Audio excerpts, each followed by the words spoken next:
Hey guys, कैसे आप लोग। वेलकम बैक वंस अगेन और मेरे वाले नोट्स प्लेटफॉर्म जहां पे हम लोग डिस्कस कर रहे थे गेट एंड ईएससी का प्रीवियस ईयर क्वेश्चन सॉल्यूशन।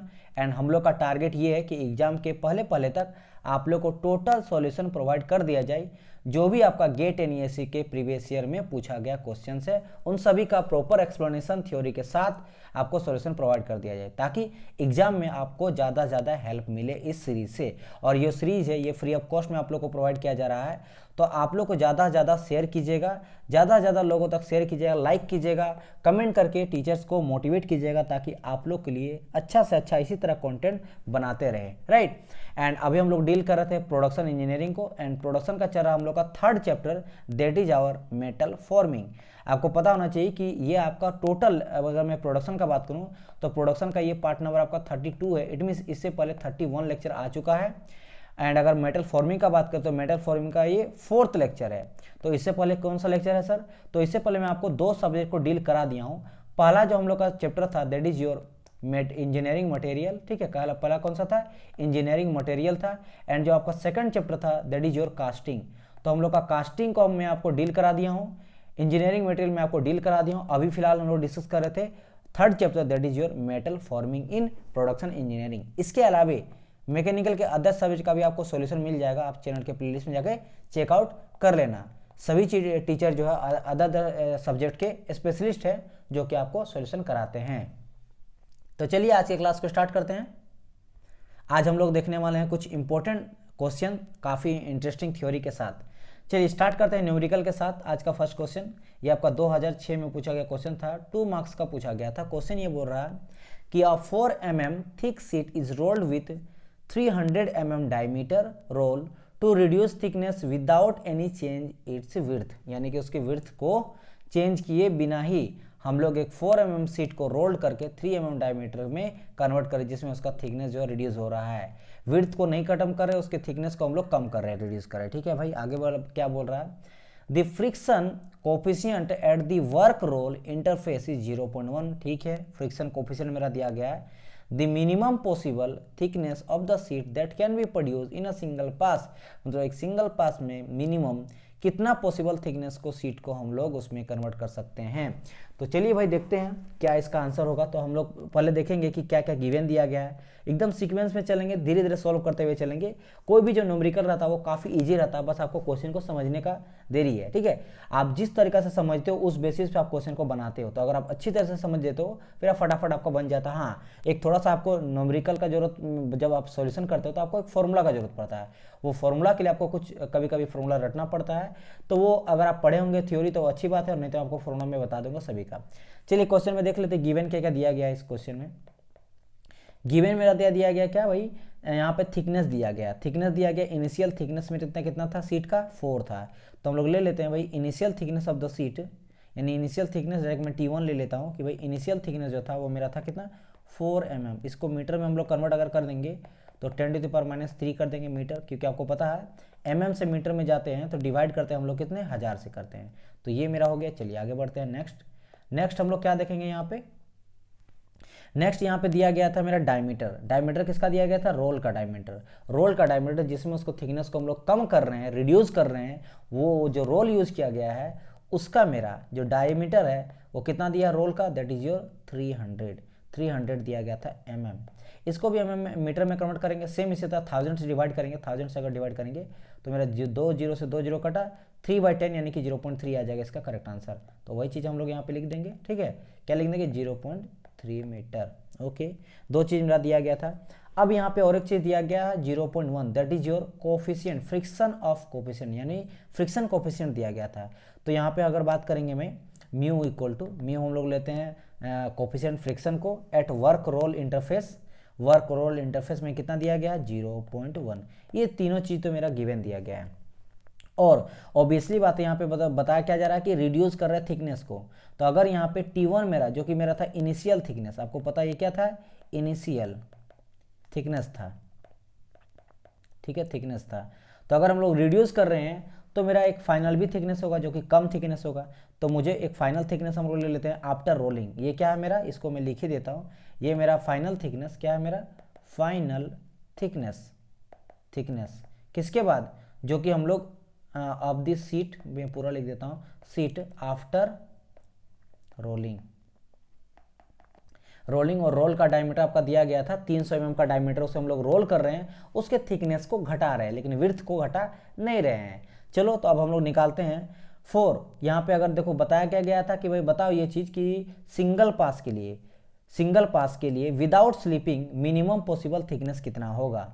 तो उसके लिए हम लोग लगाते हैं सबसे पहले फ्रिक्शन का, जो कोएफिशिएंट फ्रिक्शन है इज इक्वल टू हो जाता है मेरा इनिशियल जो भी थिकनेस रहेगा और आपका जो फाइनल थिकनेस रहेगा उनके बीच का डिफरेंस लेते हैं, या फिर आप डायरेक्ट इसको बोल सकते हो कि del H divide by R भी कर सकते हो रूट अंडर, या फिर आप इज इक्वल टू ले सकते हो भाई दोनों के बीच का डिफरेंस इंटू आर और रूट अंडर। इसको हम लोग निकालेंगे, मुझे पता है कि भाई कोएफिशिएंट ऑफ फ्रिक्शन दिया गया था, कोएफिशिएंट फ्रिक्शन कितना 0.1, ये जो आपका इनिशियल दिया गया था 4 इंटू 10⁻³ मीटर में कन्वर्ट किए थे, तो 4 इंटू 10⁻³ दिया गया था और माइनस टी फाइनल मुझे निकालना है। आर जो है, आर का अगर मैं बात करूं तो रेडियस था, रेडियस किसका था, रोल का। तो रोल का रेडियस देखो यहाँ पे दिया गया कितना आपका 300 दिया गया, तो अगर मेरा 300 डायमीटर दिया गया है इस केस में इसका अगर हम लोग निकालेंगे रेडियस, तो रेडियस कितना निकल जाएगा 150, ठीक है, मतलब 150 निकल जाएगा।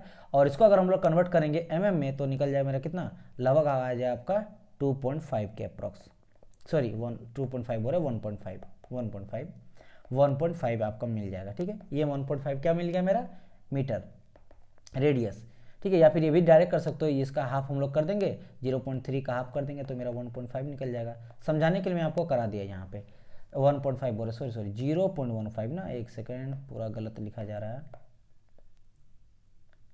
एक सेकेंड, 3 नहीं है ना 0.3 है, तो 0.3 है तो इसको मीटर में कन्वर्ट करेंगे तो आ जाएगा मेरा 0.15, क्योंकि हम लोग डिवाइड करेंगे 1000 से, क्योंकि हम लोग को मीटर में कन्वर्ट कर रहे हैं ना, तो ये एक जीरो कटेगा, एक जीरो कटेगा, और यहाँ पे 100 है तो 0.0 आ जाएगा, तो यहाँ पे क्या आ जाएगा 0.0115 मीटर।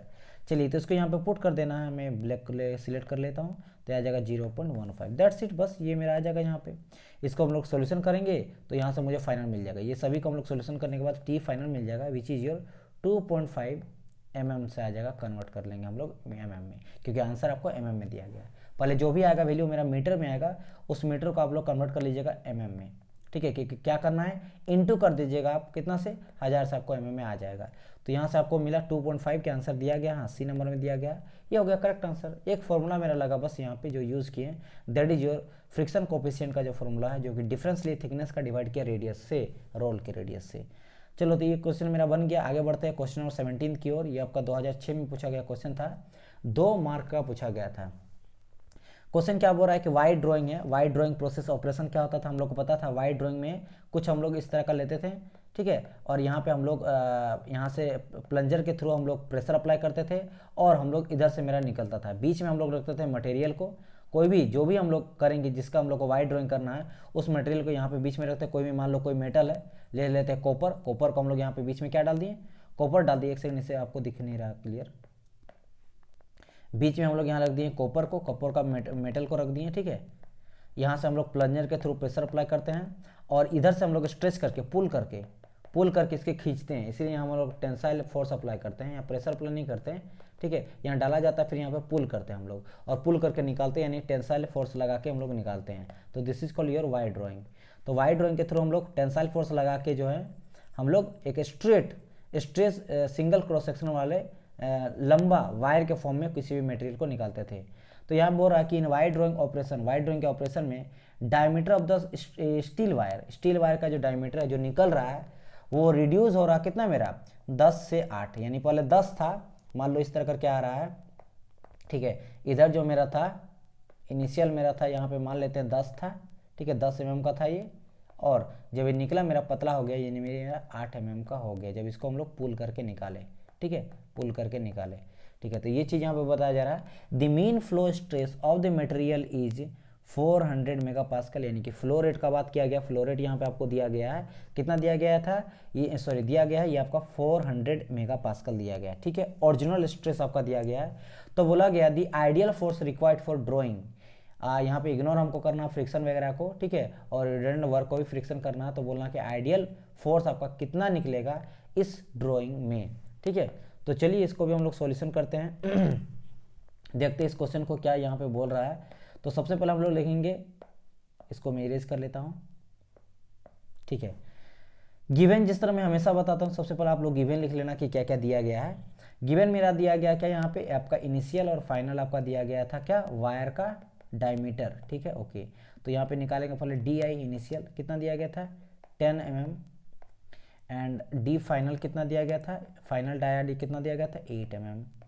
और यहाँ पे एक आपका दिया गया था क्या, फ्लो स्ट्रेस यानी स्ट्रेस दिया गया था, जो कि मेरा ओरिजिनल स्ट्रेस आप बोल सकते हो या नॉमिनल स्ट्रेस बोल सकते हो, जो कितना दिया था 400 मेगा पास्कल, ठीक है।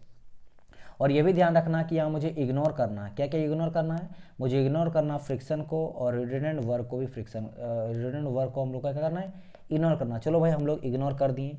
नाउ यहाँ पे हम लोग लेंगे क्या, जो भी मेरा फाइनल जो स्ट्रेस निकलेगा, ठीक है, यानी कि फाइनल नहीं, यानी कि यहाँ पे आइडियल की बात किया गया, तो आइडियल स्ट्रेस हम लोग लेते हैं। आइडियल स्ट्रेस को हम लोग कर सकते हैं 2 इंटू जो भी मेरा इनिशियल अब मेरा स्ट्रेस दिया गया था, मतलब ओरिजिनल स्ट्रेस दिया गया था, इंटू ln चेंज इन उसका रेडियस, और आपका जो फाइनल रेडियस है वो हम लोग निकालेंगे, ठीक है। Initial radius divide by final radius, तो यहाँ निकालेंगे 2 इंटू इनिशियल जो आपका दिया गया था स्ट्रेस, या फिर बोल सकते हो फ्लो स्ट्रेस, वो दिया गया था आपका 400, तो पुट करेंगे हम लोग 400, ln पुट करेंगे। रेडियस का बात कर रहा है यहाँ पे 10 दिया गया था, हम लोग यहाँ पर पुट करेंगे 5, ठीक है। और यहाँ दिया गया था फाइनल रेडियस 8 था, तो पुट करेंगे हम लोग 4। तो यहाँ से मेरा आंसर कितना आ जाएगा, लगभग आ जाएगा 178.51 मेगा पास्कल। तो क्या मुझे आंसर मिला, नहीं, ये भी तो अभी मिला था मेरा, क्या ये मेरा मिला आपका जो चेंज हुआ, देखो यहाँ पे क्या गया था, फ्लो स्ट्रेस दिया गया था, अभी मेरा जो है फाइनल या फिर बोल सकते हो आइडियल स्ट्रेस निकला है, ना कि आइडियल फोर्स निकला है। यहाँ पे आइडियल फोर्स का बात किया गया था, तो हम लोग यहाँ पे आइडियल ऑफ फोर्स निकाल लेते हैं। Ideal force is equal to, यहाँ पे क्या निकल जाएगा, स्ट्रेस जितना दिया गया था आइडियल स्ट्रेस, इंटू हम लोग करेंगे पाई इंटू जो भी रेडियस दिया गया फाइनल का होल स्क्वायर। तो यहाँ पे हम लोग क्या करेंगे 178 इंटू 51 डिवाइड करेंगे पाई, पाई का वैल्यू हम लोग पुट कर सकते हैं 3.14 भी पुट कर सकते हो। और फाइनल मेरा रेडियस कितना था, रेडियस यहाँ पे दिया गया था फाइनल वाला का बात किया गया, यस। तो फाइनल आपका 8 था, तो यहाँ से 4 आ जाएगा, और मीटर में अगर कन्वर्ट करेंगे तो डिवाइड कर देंगे हम लोग कितना, 1000 से अगर कर देंगे तो यहाँ क्या हो जाएगा, 1000 से अगर करेंगे तो 1 2 3 4 आ जाएगा 0.004, ये हो जाएगा क्या मेरा radius, final radius, final radius. तो यही पुट करेंगे यहाँ पे 0.004 का होल स्क्वायर। इसको आप सॉल्यूशन करना, अगर आप सॉल्यूशन करोगे तो आपको मिल जाएगा लगभग 8968 न्यूटन। इसको किलो न्यूटन में कन्वर्ट करेंगे, मतलब 0.3 को इधर चल जाएगा, मतलब मिलेगा 8.97 किलो न्यूटन। किलो में 10⁻3, तो यहाँ 10⁻3 करने के लिए हम लोग यहाँ पॉइंट लगा दिए, ठीक है, 2 के आगे। तो इससे मेरा निकल गया आंसर। तो क्या आपको फाइनल आंसर मिला, फाइनल आंसर मिला 8.97 यानी बी हो जाएगा करेक्ट आंसर किलो न्यूटन में, जो मेरा आइडियल फोर्स लगा इस ड्राइंग ऑपरेशन में। आगे बढ़ते हैं नेक्स्ट क्वेश्चन की ओर। क्वेश्चन नंबर बात करते हैं हम लोग 18। देखो कुछ जो आप देखो रहे हो, जो फॉर्मूला लग रहा है वो कहाँ से आ रहा है, फॉर्मूला आपको या तो रटना पड़ेगा, या फिर आप जब मैं आपको टोटल क्लास लूँगा कंप्लीट थ्योरी वाला, उस टाइम पीरियड में आपको डेरिवेशन बता के समझाऊंगा। बिकॉज मान लो यहाँ पे जो हम लोग यूज़ किए हैं, इसको मैं इस वाले फॉर्मूला को मैं बताते चलूँ कि ये फॉर्मूला कहाँ से आया, तो फिर क्लास जो है वो एक क्वेश्चन को बनाने के पीछे पूरा का पूरा डेरिवेशन समझना पड़ेगा। तो हम लोग जब क्लास लेंगे तभी बता सकते हैं, बिकॉज यहाँ पे हम लोग क्वेश्चन सोल्यूशन दे रहे हैं। मैं यहाँ पे ये बता रहा हूँ कि कहाँ पे कैसे आप क्वेश्चन सोल्यूशन बताओगे, कैसे आप क्वेश्चन को बनाने के लिए मेजरमेंट वगैरह देखना पड़ता है, कन्वर्सेशन देखना पड़ता है कि भाई किस मतलब बोल क्या रहा, क्वेश्चन क्या बोल रहा, बस उस चीज़ को जितना अच्छी तरह से आप सब समझते हो ना, और कौन सा फॉर्मूला लगाते हैं और कैसे हम लोग सबको बनाते हैं, कैलकुलेट कैसे करते हैं, यहाँ पे वो चीज़ किया जा रहा है, ठीक है। फॉर्मूला का डेरिवेशन यहाँ पे करना काफ़ी कॉम्प्लिकेटेड हो जाएगा, लेंदी हो जाएगा आपका लेक्चर, इसलिए मैं उसे स्किप करता हूँ। चलिए यहाँ पे हम लोग क्वेश्चन बढ़ते हैं 18 की ओर। 18 में क्या किया गया, मैच 1 और 2 कॉलम दोनों मैच किया गया। यहाँ पे आपको कुछ दिया गया है, डिफेक्ट वगैरह दिया गया है, ठीक है, या तो डिफेक्ट दिया गया है, फिर डिफरेंट तरह का हम लोग स्ट्रक्चर का या फिर कोई चीज़ जो हम लोग यूज़ करते हैं ड्यूरिंग द मशीनिंग और मेटल फॉर्मिंग के टाइम पे, क्या क्या यहाँ दिया गया कॉलम 1 पे और 2 में, जो कि इसके लिए मेरा होता है। तो चलो भाई आप समझते हैं क्वेश्चन में क्या बोला गया है। जैसे सबसे पहले बात किया गया रिंकलिंग का।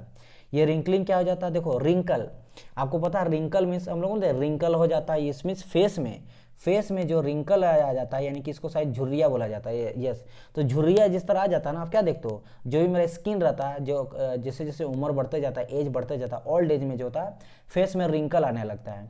यानी कि बेसिकली क्या होता है, कंप्रेशन के थ्रू ये जो रिंकली किया जाता है, ये मेरा मटेरियल साइंस का बात किया गया है। ये कब होता है, चलिए हम लोग फिगर वाइज से समझते हैं, तब जाकर आपको ज़्यादा समझ में आएगा। पहला जो आप फिगर देख रहे हो ये आपका रिंकलिंग का है। देखो क्या होता है कि एक मेरा मटेरियल है, इस तरह का मटेरियल है, इसमें हम लोग लेंथ मान लो इंक्रीज कर दिए, और लेंथ इंक्रीज करने के बाद यहाँ पे हम लोग कुछ अगर डाल देते हैं, फिर हम लोग कंप्रेसिव फोर्स अप्लाई करते हैं। ठीक है, बात इसको छोड़ दो, इसको जाने दो। अगला हम लोग कंप्रेसिव फोर्स अप्लाई करते हैं, तो कंप्रेसिव फोर्स के चलते यहाँ पे क्या होने लगता है, इस तरह मुड़ने लगता है, मुड़ जाता है, ऊपर ने वेव जैसा बनने लगता है, तो उसको हम लोग कहते हैं रिंकल करना है। यानी सिंपल समझ लो, कोई एक मटेरियल को लो और अगर आप इधर से भी अप्लाई कर रहे हो, इधर से भी अप्लाई कर, दोनों तरफ से फोर्स अप्लाई करते हो, तो क्या देखते हो कि यहाँ पे धीरे धीरे ये मुड़ने लगता है, इस तरह का मुड़ने लगेगा, सीट क्या होगा, ये मुड़ जाएगा। समझ आ रहा कि नहीं? आप सिंपल सा लॉजिक समझ रहे हो। आपको एक पेपर का कोई फोल्डिंग लो, पेपर जो एसिड पेपर होता है, सीट खोलो, पेपर लो और दोनों तरफ से दबाओ। अब क्या देखोगे, इस तरह से करके मुड़ जाएगा पेपर क्या हो जाएगा, मेरा मुड़ जाएगा। तो वो क्यों मुड़ा, because of due to compression force. तो कंप्रेशन फोर्स के चलते क्या हो जाता है, वो मेरा मुड़ जाता है, जिसको हम लोग रिंकल कहते हैं। ये 2D में दिखाया गया एक तरीका है जहाँ पे हम लोग कंप्रेसिव फोर्स अप्लाई करके रिंकल हो रहा है मेरा। ठीक है, तो यहाँ पे जो बताया गया था कि रिंकलिंग, अब देखते हैं हम लोग कॉलम 2 में कि किसके साथ ये मेरा जो है रिलाई करता है, आंसर कौन सा सही हो सकता है। अगर बात करें पहला वाला, यील्ड पॉइंट नहीं, ऐसा कुछ है नहीं, एनिसोट्रोपी नहीं, लार्ज ग्रेन नहीं, इनसफिशिएंट ब्लैंक फोल्डिंग फोर्स बिल्कुल सही। ये देखो इनसफिशिएंट ब्लैंक फोल्डिंग फोर्स, यानी हम लोग फोर्स जो लगाते हैं इनसफिशिएंट, सही तरीका से अगर नहीं लगाया जाए तो मेरा होता है। देखो एक जो मटेरियल होता है इनसफिशिएंट क्यों कहा गया, मान लो हम लोग एक कंप्रेसिव फोर्स लगाएंगे, तो कंप्रेसिव फोर्स लगाने से ये मेरा क्या हो जाता है, पूरी तरह से मेरा जो है वो श्रिंक कर जाता है, यानी कॉन्ट्रैक्शन हो जाता है। लेकिन अगर हम लोग इनसफिशिएंट ब्लैंक होल्डिंग फोर्स जो लगाएंगे, उसको सही तरह से पकड़ेंगे नहीं, सही तरह से बॉन्ड अगर नहीं करेंगे, तो ये मेरा इस तरह फोल्ड हो जाएगा, तो उसी को हम लोग कहते हैं रिंकलिंग। ठीक है, तो आप मान सकते हो कि it's a type of defect, या फिर कुछ प्रॉब्लम के चलते यहाँ पे आ जाता है, तो डिफेक्ट भी आप बोल सकते हो। तो रिंकलिंग कब हो जाता है, जब मेरा इनसफिशिएंट ब्लैंक होल्डिंग फोर्स को अप्लाई करते हैं। तो यहाँ पे मेरा जो है एक पी का निकल गया मेरा 4 नंबर। देखते हैं पी का 4 इसमें दिया गया, पी का 4 यानी कि बी एंड डी हो सकता है करेक्ट आंसर। आगे बढ़ता है ऑरेंज पील। देखो ऑरेंज पील जो होता है सिंपल क्या होता है, फिगर से ही समझे तो चलो। देखो यहाँ पे ऑरेंज पील इस वाले फिगर में दिया गया, ऑरेंज पील क्या होता है, सीट मटेरियल पे। अच्छा एक चीज़ याद रखना, जो आपका रिंकल आता है क्यों आता है, इस पॉइंट को मैं यहाँ पे लिखा देता हूँ। कंप्रेसिव फोर्स याद रखना, कंप्रेशन फोर्स के चलते यहाँ पे आता है, इसको मैं आपको लिखा देता हूँ, क्योंकि देखो ये सब न्यू है टॉपिक ना, ये सारी चीज़ को अगर आप कहीं नहीं पढ़ते हैं ना बुक में भी, तो आप थोड़ा सा इसके बारे में इतना नोट डाउन कर लेना जहाँ से आपको क्वेश्चन फंस सकता है। यहाँ पे क्या होता है, ड्यू टू कंप्रेशन फोर्स के चलते मेरा रिंकल फॉर्मेशन होता है, तो वही चीज़ मैं लिख देता हूँ, ड्यू टू कंप्रेशन, कंप्रेसिव ही लिख देते हैं। ठीक है, कंप्रेसिव फोर्स क्या होता है मेरा, रिंकलिंग फॉर्मेशन होता है। समझ आ रहा है कि नहीं? चलो आगे बढ़ते हैं। नेक्स्ट अभी हम लोग बात करते हैं किसके बारे में, ऑरेंज पील के बारे में। क्या होता है मेरा ऑरेंज पील, यहाँ पे देखो कोई भी ऑरेंज पील नहीं है, इस वाले सरफेस को देखो यहाँ पे क्या नजर आ रहा है, कोई भी ऑरेंज पील नहीं है। इट मीन्स ये सरफेस जो होता है पूरा स्मूथ है, लेकिन यहाँ पे आप क्या देख रहे हो, ऑरेंज पील है, यानी component with orange peel. Orange peel में क्या देख रहे हो, जहाँ तहाँ देख सकते हो मटेरियल मेरा खराब हो चुका है। ठीक है, रिजिड तरह का जो है कुछ मेरा आ गया है, जैसे समझ लो कि रेत जैसा कुछ मुझे लग रहा है। ठीक है, मेरा मतलब समझ लो कि रफ सरफेस हो जाता है। अब ये रफ सरफेस होता कहाँ से है, देखो सीट मेटल में क्या होता है, सीट मेटल में क्या होता है, जहाँ मेरा कॉर्नर रहता है, रेडियस रहता है, वहाँ पे मेरा कोर्स ग्रेन आ जाता है। जब मशीनिंग हम लोग करते हैं तो आता क्या मेरा, कोर्स ग्रेन आता है, कोर्स ग्रेन आता है। कहाँ पे, इन सीट मेटल में मशीनिंग करने के टाइम पे जो कॉर्नर रहता है पंच का, ठीक है, ये कहाँ देखने को मिलता है, ये देखने को मिलता है near the punch corner radius. ठीक है, तो पंच कॉर्नर रेडियस में आपको देखने को मिलता है कोर्स ग्रेन। अब ये कोर्स ग्रेन जो होता है वो आपका क्या करता है, सरफेस को रफ करता है, खराब कर देता है, स्मूथ से रफ कर देता है। तो यहाँ से मेरा जो सरफेस है वो काफ़ी रफ हो जाता है, और इसी रफ को हम लोग क्या बोलते हैं, ऑरेंज पील बोलते हैं। It's a type of defect, ये एक तरह से डिफेक्ट होता है। ठीक है, क्या समझे कि नहीं? तो it's a type of defect, और इसी डिफेक्ट हम लोग बोलते क्या है, ऑरेंज पील। सिंपल सा मैंने कहा कि जब हम लोग सीट मेटल का ऑपरेशन करते हैं ना, तो सीट मेटल का ऑपरेशन करने के टाइम पे कोर्स ग्रेन जो होता है मेरा आ जाता है कॉर्नर वगैरह में, और रेडियस के कॉर्नर में मेरा आ जाता है, और वो जो होता है बेसिकली रफ को ख़राब कर देता है, जिसको हम लोग ऑरेंज पील के नाम से जानते हैं। वो एक तरह का मेरा डिफेक्ट होता है। अब देखो ना, जैसे मान लो किसी भी, ये मेरा मेटल है, इसको हम लोग कटिंग करेंगे, सीट मेटल कट करेंगे। अब कट करके 2 पार्ट में डिवाइड हो गया, तो 2 पार्ट में जब डिवाइड हो जाता है, इसको अगर मैं 3D फॉर्म में इस तरह करके बनाऊँ, ठीक है, 3D फॉर्म में इस तरह करके बनाओ, तो क्या देखते हो, जो इस वाले पार्ट है, इस वाले सेक्शन में बात करो, 1 मिनट,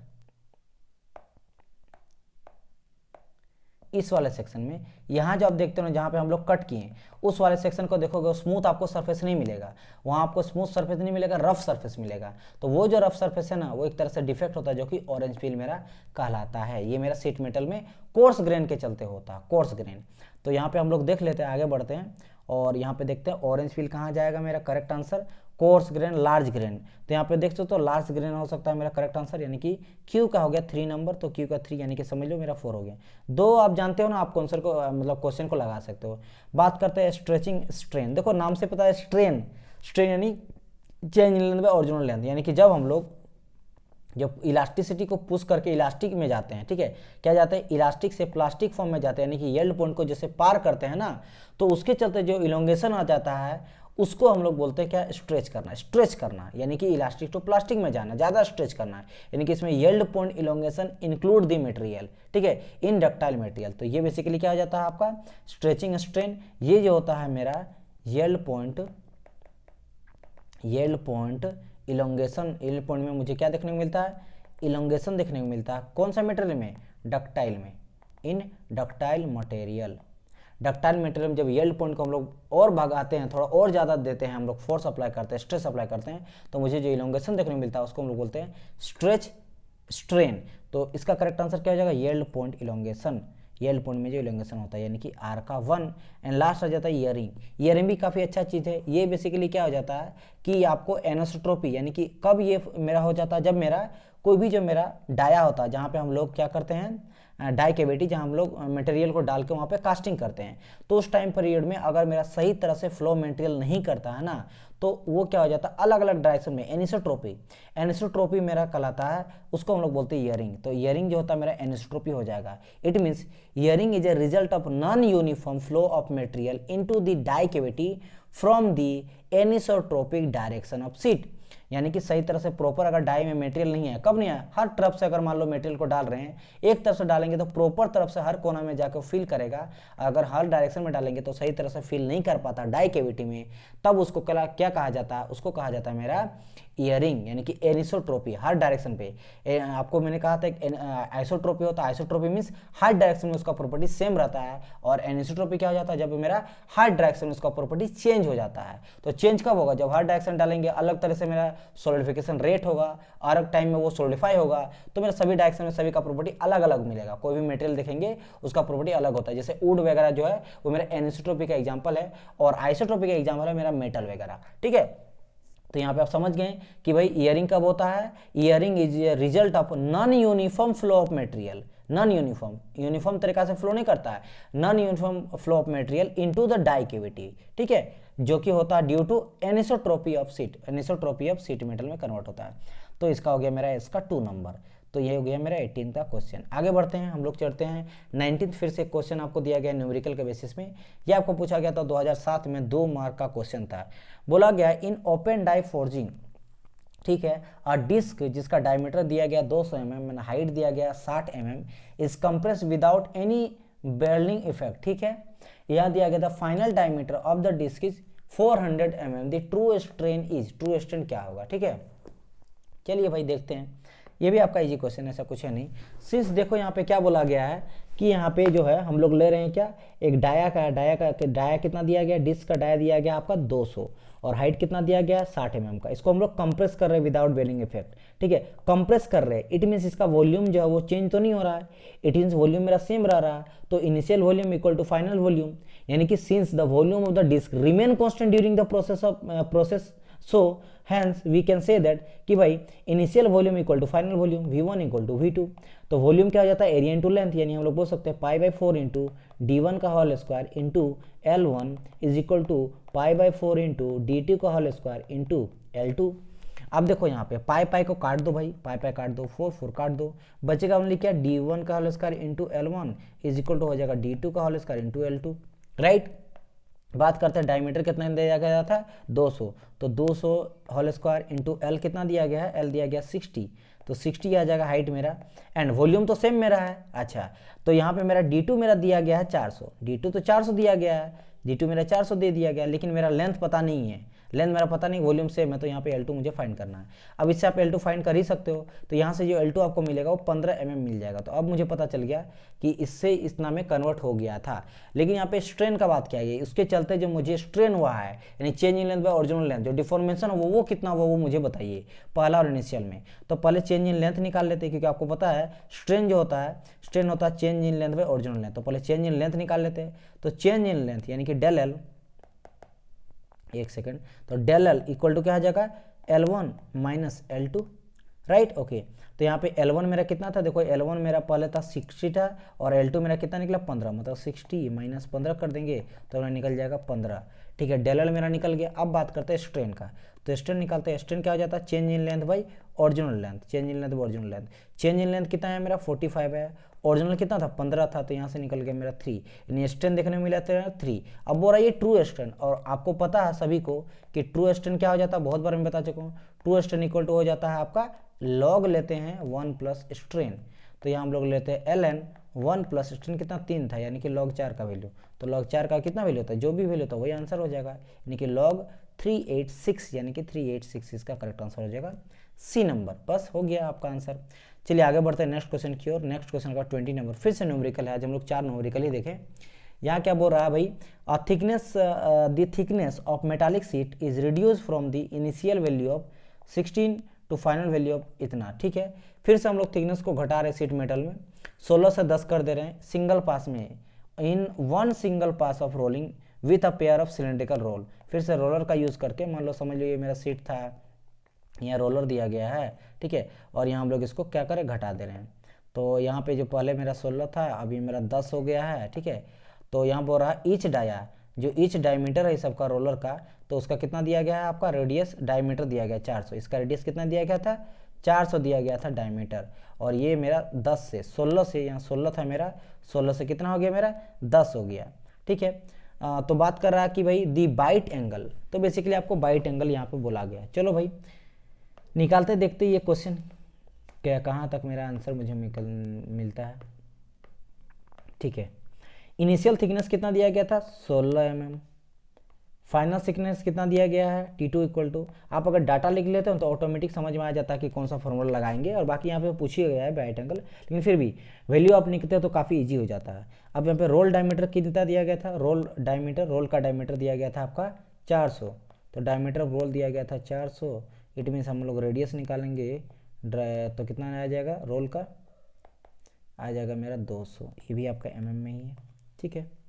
हम लोग tan अल्फा डायरेक्ट आप बाइट एंगल भी निकाल सकते हो, tan अल्फा के थ्रू भी निकाल सकते हो, जो आपको इजी लगे वो आप कर सकते हो। तो tan अल्फा इक्वल टू वही चीज़ लेंगे, रूट अंडर जो भी आपका थिकनेस का डिफरेंस है इंटू ले लेंगे r, तो आप कह सकते हो भाई 16 माइनस 10 डिवाइड बाई 200, ठीक है। एंड यहाँ से हम लोग निकाल सकते हैं 6/200, यहाँ से कट करेंगे तो 3/100 आ जाएगा, एंड इसको आप सॉल्यूशन कर लेना, तो यहाँ से आपको मिल जाएगा लगभग 0.173, तो यहाँ से tan अल्फा तो मुझे मिल गया।